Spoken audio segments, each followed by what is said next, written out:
Place à la revue de presse d'Europe 1. Olivier Delagarde, on prend ce matin les chemins de traverse. Oui, le Pacifique. Mais pour commencer cette petite question, mon cher Dimitri, savez-vous combien il y a de pays dans le monde? C'est une colle, ça. Hein, environ 200, je dirais. Peut-être un peu moins de 200. pas mal, 197. Ah oui, j'étais pas loin. Mais il va y en avoir un de plus, qui va s'appeler l'île Bougainville, un pays grand comme la Corse et pauvre comme Job, que nous emmène visiter les éco-week-ends cette semaine.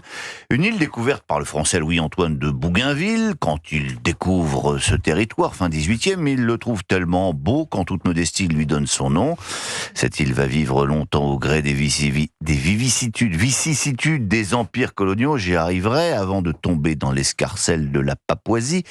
Mais le Bougainvillais ne se sentant pas papou, 30 ans de lutte plus tard, il obtient le droit à l'autodétermination et fera son entrée à l'ONU dans le concert des nations le 1er septembre 2027. Problème, Bougainville n'a pas de pétrole, alors il a une idée, rouvrir une vieille mine abandonnée.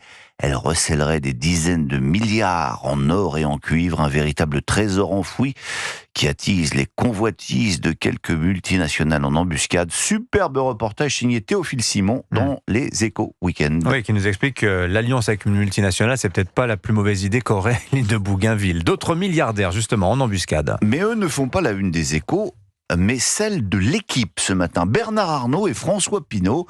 Ça fait longtemps que les deux hommes sont rivaux dans le monde des affaires, mais désormais aussi sur les terrains de foot, d'où la une du quotidien sportif.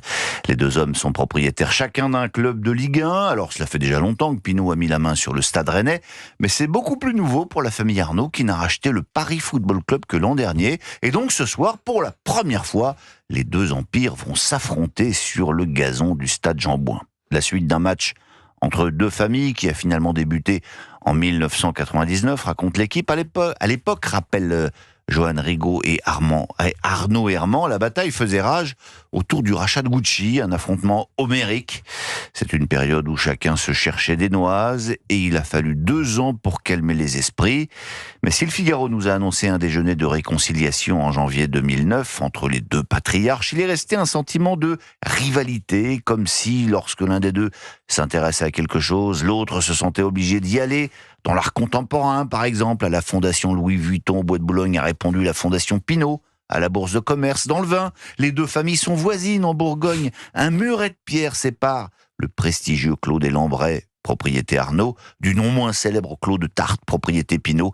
Même sur le terrain de la générosité, la bataille s'est faite à porte-monnaie moucheté devant Notre-Dame en feu. Quand l'un promettait 100 millions, l'autre annonçait faire un chèque du double et nananananer. Ce soir, les deux familles vont donc s'affronter par footballeurs interposés.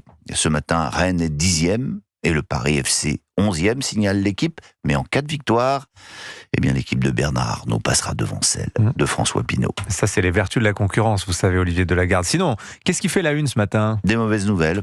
La gestion du musée du Louvre gravement mis en accusation par la Cour des comptes. C'est le gros titre du Figaro. Comment protéger nos enfants de la pédocriminalité en ligne, c'est celui du Parisien aujourd'hui en France.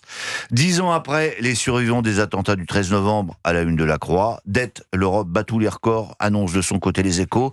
Vous voulez encore que je vous remonte le moral?